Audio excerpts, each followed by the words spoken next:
जिस काम के लिए आप लोग पधारे हैं, मैं उसकी थोड़ी दार्शनिक व्याख्या कर दूं, क्योंकि हम लोग अभी ये धर्म प्रधान देश है, कोई न कोई आराधना आदमी करता है, मगर उसमें क्रियात्मक बदलाव नहीं आता। साइंस क्रियात्मक परिवर्तन लाती है, इसलिए आज विश्व के सारे लोग विज्ञान की तरफ आकर्षित हैं। योग का प्रचार तो बहुत है, पर योग के नाम से जो शारीरिक कसरत करवाई जा रही है, उसका भारतीय योग दर्शन में वर्णित योग से कोई लेना देना नहीं है। जो कसरत करवा रहे हैं योगाचार्य, उससे तो कई ऑर्थोपेडिक सर्जन जो है वो ज्यादा ठीक कराता है। बिक रहा है सब जगह योग। अमेरिका में अंदर तो सिलेबस होता है, अलग अलग अंग के ठीक करने वाले डॉक्टर होते हैं,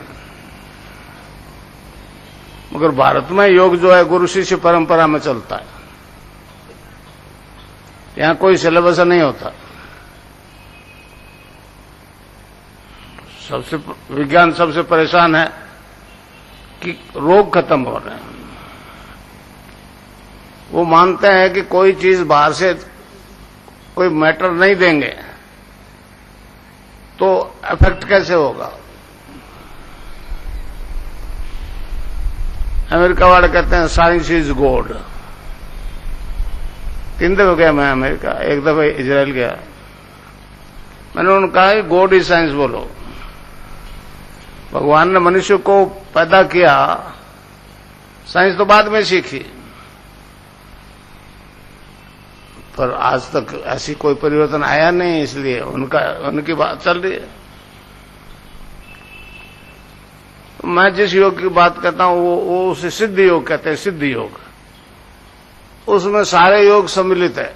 महायोग कह दो, हठ योग, लय योग, जप योग, ध्यान योग, सारे योग उसमें सम्मिलित है, समझे। मगर कुंडलिनी जागृत होकर योग करवाती है, ये बात पहली दफे विश्व में प्रकट हुई है। मैं भी आपकी तरह एक गृहस्थी आदमी हूं। मुझे भी एक बीमारी हो गई, हालांकि वो बीमारी मुझे परिवर्तित करने के कारण से नेचर ने की। फोबिया हो गया, फोबिया। श्री राम दुबे एक मेरे मित्र थे यूपी के, वो अच्छे ज्योतिषी थे। डॉक्टरों ने कहा कोई रोग नहीं है। दुबे जी ने कहा आपको मार्केस की दशा है, मार्केस की दशा। मैं नहीं जानता था मार्केस क्या होता है। जब उन्होंने समझाया तो मैंने कहा दुबे जी तो आएगा, सभी को आएगा। तो कहने लगे हमारे धर्म में इससे बचने के उपाय भी हैं। मैंने कहा बताओ। तो उन्होंने कहा महामृत्युंजय का जप करो। वो मेरे बस की बात नहीं थी, कर्मकांड अजीब था। मैंने कहा दुबे जी अब इसको आने दो मार्केस को।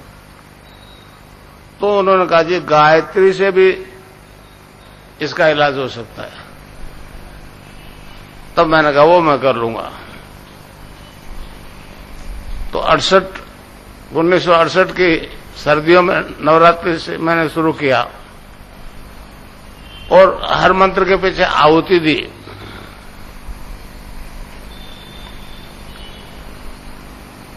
अब आज तो नहीं करना है, आंख खुल गई, सोते सोते ध्यान लग गया। मैं क्या देखता हूं कि ये बॉडी जो है एकदम डिवाइन फॉर दूधिया प्रकाश में ट्रांसफॉर्म हो गई। न हार्ट दिखे, न लीवर दिखे, न तिल्ली दिखे, न किडनी दिखे, न ब्लड सर्कुलेशन दिखे, कुछ भी नहीं दिखे। आंख बंद थी। आराम से जाग रहा था, समझ रहा था क्या हो रहा है। जब उस दिखता आंख से है वो अंदर प्रकाश, मैंने कहा अंदर प्रकाश कैसे? फिर वो प्रकाश पर कॉन्सेंट्रेट हुआ तो अंदर एक भौरे की काला भौरा होता है, उसकी आवाज सुनाई दी। उस आवाज को ध्यान से सुना तो वो नाभि से बोला जा रहा था गायत्री मंत्र। मैंने कंठ से बोला। बड़े आश्चर्य की बात,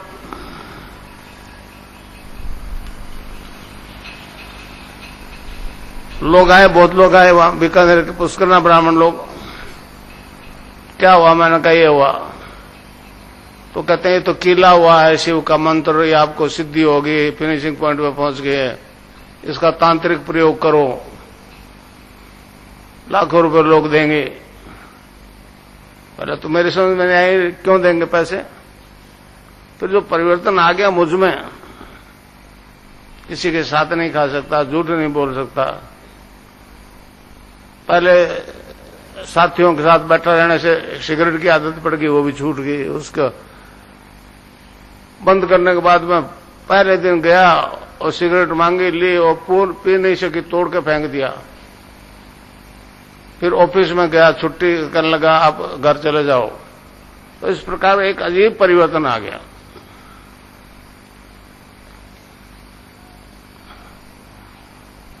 फिर विवेकानंद जी आ गए बीच में। उन्होंने कहा जी गुरु के बिना इस पथ पर चलना असंभव है। तो गंगानाथ जी को बना लिया गुरु। बीकानेर से पंजाब की तरफ जाते हैं, उत्तर की तरफ, तो 27 किलोमीटर पर बस स्टैंड भी है, रेलवे स्टेशन दूर पड़ता है। बस स्टैंड उत्तर के राइट तरफ देखो तो वहां एक बहुत बड़ा आश्रम आज भी बना हुआ है, एक सन्यासी रहते हैं वहां। तो उनको गुरु बना दिया। इनको गुरु बनाने के बाद में कृष्ण की 68 में 84 में कृष्ण की सिद्धि हो गई।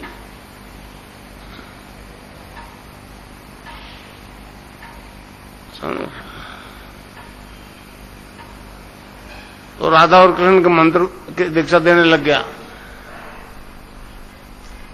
महर्षि अरविंद ने कहा है कि दोनों सिद्धियां, गायत्री मंत्र निर्गुण निराकार की, और कृष्ण के मंदिर में जाते हैं, तुलसी चरणामृत लेते हैं, तीर्थ व्रत करते हैं और सात्विक जीने का प्रयास करते हैं।